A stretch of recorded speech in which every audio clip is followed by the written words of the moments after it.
Tard la nuit, précisément, entre 2 heures et 5 heures du matin, faut te réveiller. Tu vas des fois voir ton homme qui est couché sur le dos. Il a une main derrière la nuque, la deuxième main sur la poitrine. Il a la tête qui est levée vers le ciel, les yeux ouverts. Si tu regardes bien, il y a un œil qui coule une larme. Tu sais pourquoi? Ok. Ton père et ta mère, ils se sont choisis sur la base de l'amour. Quand tu demandes à ta maman pourquoi elle a choisi ton papa, ton papa, c'est quelqu'un qui était très beau. Elle a regardé son style Ernesto Gigi, les pantalons gros bas qu'il portait là, voilà. Elle a regardé ses coiffures afro. Elle a écouté les belles paroles mielleuses qui sortaient de sa bouche après qu'il ait mangé le maïs braisé et l'arachide grillé. Ça sentait tellement bon, c'était parfumé. Il lui a fait de belles promesses, elle s'est laissée séduire et ils se sont mis ensemble. Quand tu demandes à ton père, il te dit, ta maman était la plus belle femme du village. Tous les hommes se battaient pour la voir. Il a fallu que moi-même je me batte aussi pour la voir. Parce qu'à l'époque, tous les hommes voulaient ta mère. Donc sur la base de l'amour, ils se sont mis ensemble. Mais ils ont décidé après la naissance de tes frères et sœurs que toi, en tant que femme, tu dois les faire réussir là où eux n'ont pas réussi à réussir. Permets-moi le jeu de mots.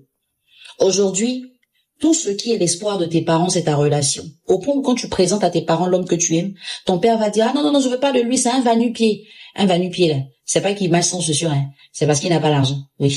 Ou du moins, il n'a pas l'argent que tes parents veulent qu'il ait. L'argent qu'eux-mêmes, ils n'ont pas.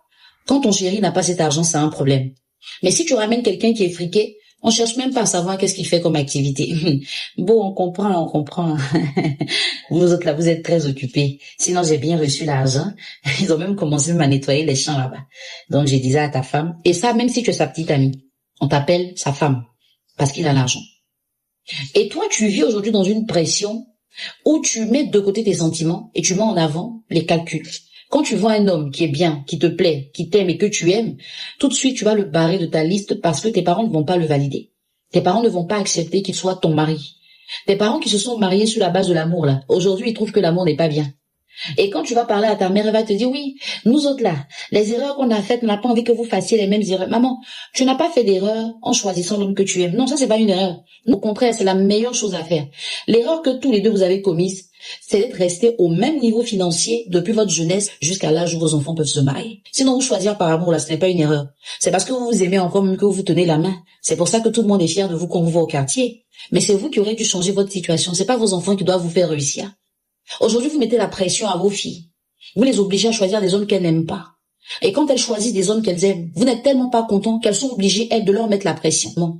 Justement, le réveil de ton chéri entre 2 heures et 5 heures du matin, là. Pendant que tu es en train de dormir, des fois, tu as fait ton 3e rêve. Lui n'a pas réussi à fermer les yeux. Oh, il a dormi, et puis au moins, il s'est réveillé en sursaut, il s'est rappelé qu'il a des factures à payer. Il s'est rappelé qu'il a le loyer à payer. Il s'est rappelé que toi, il doit donner ton argent de poche. Il s'est rappelé que ta sœur est enceinte, elle doit accoucher. La belle famille le regarde. Il s'est souvenu que tu as perdu ton oncle, ta tante. Il doit les enterrer. Il a pensé à la scolarité des enfants, à ses problèmes personnels, aux problèmes de sa famille. Et puis il a regardé son salaire. Dans un monde où les salaires n'augmentent jamais, la pression des hommes augmente et les femmes disent, un vrai homme, c'est celui qui prend soin de sa famille. Donc si tu ne réussis pas ça, c'est que tu n'es pas un vrai homme. Même si tu es intelligent, même si tu es courageux, même si tu es battant, tu n'as pas le droit de pleurer, mon frère. Avoue essuyer tes larmes. Faut pas pleurer parce qu'un vrai garçon ne pleure pas.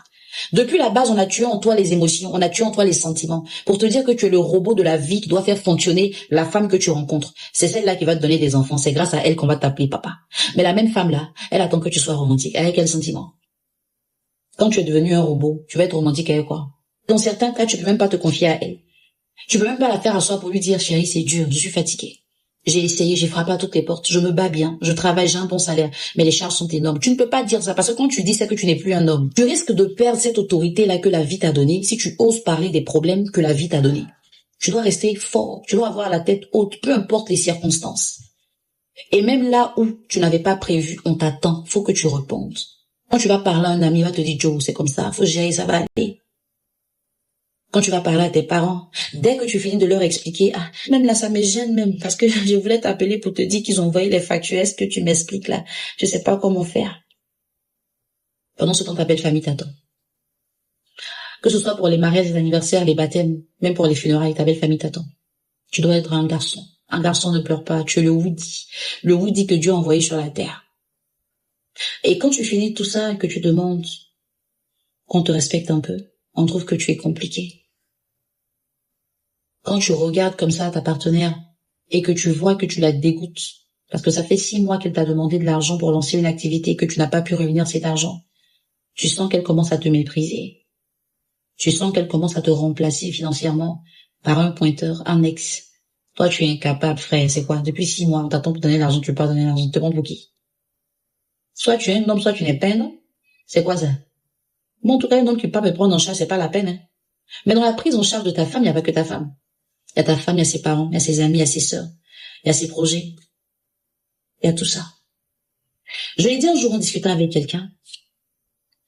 Les hommes vont continuer à se foutre des femmes que nous sommes tant que la nature va continuer à les banaliser. Parce que toi-même qui es femme là, quand tu sais que tes parents ne t'appellent que quand ils ont besoin de toi, des fois quand ils t'appellent, tu regardes le téléphone, enfin, laissez cela, ça coûte d'argent, ils m'appellent. Ce sont tes parents qui t'ont accouché. Tu les aimes de tout ton cœur, n'est-ce pas? Mais regarde comment tu réagis. Maintenant, imagine l'homme qui n'est pas ton père, qui n'est pas ta mère, qui t'a rencontré et qui a voulu partager sa vie avec toi. Et qui, dans le partage de cette vie, s'est rendu compte que tu es une source de dépenses. Parce que tu ne lui apportes pas d'aide, tu ne le soutiens pas. Pas parce que tu n'as pas d'argent, mais parce que tu as dit, c'est lui l'homme, il doit tout faire. Quand tu l'appelles, c'est qu'il faut payer. Quand tu l'appelles, c'est qu'il faut régler. Quand tu l'appelles, c'est qu'il faut donner. La dernière fois que tu l'as appelé avec douceur, amour, juste pour prendre soin de lui, c'était quand? Il n'y a plus ce contrat entre vous. Des fois, même quand tu as demandé l'argent qu'il n'a pas donné, tu fermes la nuit. Et c'est bon pour qui? Tu mises pas, tu manges pas. Ce que je suis en train de vous dire aujourd'hui, c'est une puissante motivation que je veux que vous gardiez au fond de vous, mesdames. Mesdames surtout. Nous ne sommes pas en conflit avec les hommes. Nous ne sommes pas adversaires aux hommes. Si nous faisons l'erreur de mal choisir nos hommes, assumons que nous avons commis des erreurs. Parce que les bons hommes existent. Et malheureusement, les bons hommes n'ont pas l'oreille